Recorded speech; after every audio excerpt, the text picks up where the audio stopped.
Hey, what's up guys? Level Up here at On Point Gaming. Today we're going to do a weapon review with On Point Gaming's recommended setup. How this is going to work is that we are going to do a full video review of the weapon and tell you what attachments that we think is best suited for the gun itself.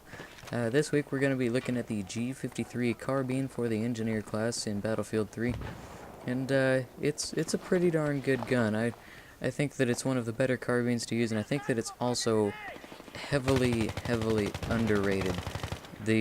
Just the combination of the rate of fire with its base accuracy, and the fact that that its muzzle velocity is nothing to sneeze at, I think makes it a pretty darn good balanced package for playing the game itself.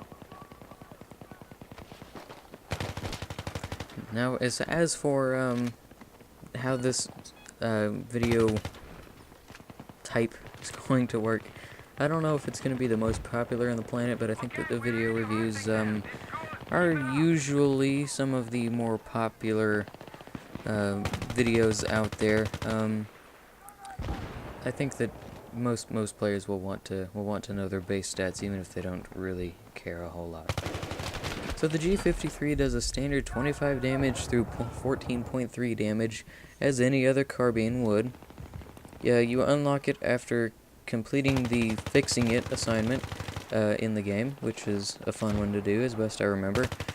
It has a 30 plus 1 rounds ammunition capacity, and its reload times are 2.3 seconds if it's loaded on a short reload, or 3.2 seconds on an empty reload. Its rate of fire is 750 rounds per minute. Its muzzle velocity is 450, not the fastest, but nothing to sneeze at once again. And its maximum range is 675 meters. Its recoil pattern, and this is a pretty interesting one. The recoil pattern is, dang it, hold on, lost the dang stats.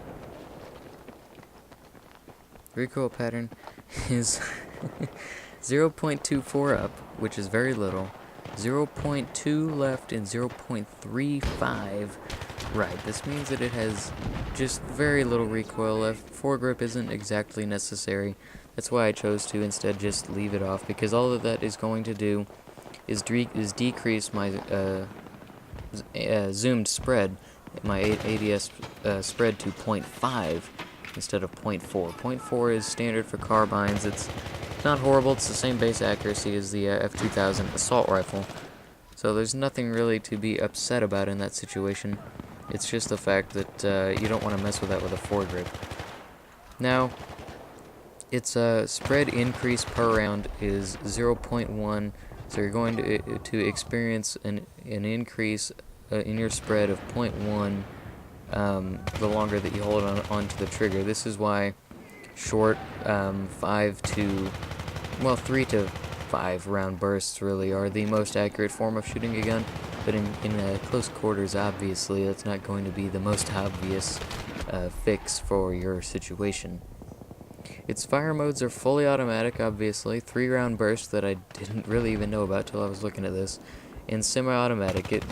It is actually pretty darn good in burst. I do remember using it a fair bit. I just didn't acknowledge that it was 3 round burst at all. I was thinking that there was like a different version, but looking at the stats, there's only the one G53. I was thinking there was like a G53A2 or some garbage.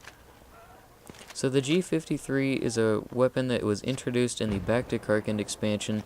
After you complete the Fixing It assignment, it becomes a pretty darn nice rifle. If you're looking for a compromise in between the M4 carbine and the HK416 or M416 of the assault class, I think that this right here is going to be the gun that is the most familiar to you, especially if you really enjoy the 416, which you should, because it is a pretty darn nice assault rifle. So as I give this guy what he deserves for camping up there in that crate, in the end, the recommended setup here with us here at On Point Gaming is the red dot sight, as I'm using here. Either the laser sight, heavy barrel, or suppressor would be good attachments for this gun. And if you wanted to throw the bipod on there just because you didn't want to waste an attachment slot, that's totally your decision. I just don't really like how the bipod looks on the gun, seeing as to how it is an MP5 variation. I think that a bipod would look a little tiny bit dorky on the front of there, but that's all in a person's personal opinion. That's just my recommended setup here. I hope that you guys enjoy it. Hopefully I'll get more of these weapon reviews out. This has been my video. I'm Level Up here at On Point Gaming. Goodbye.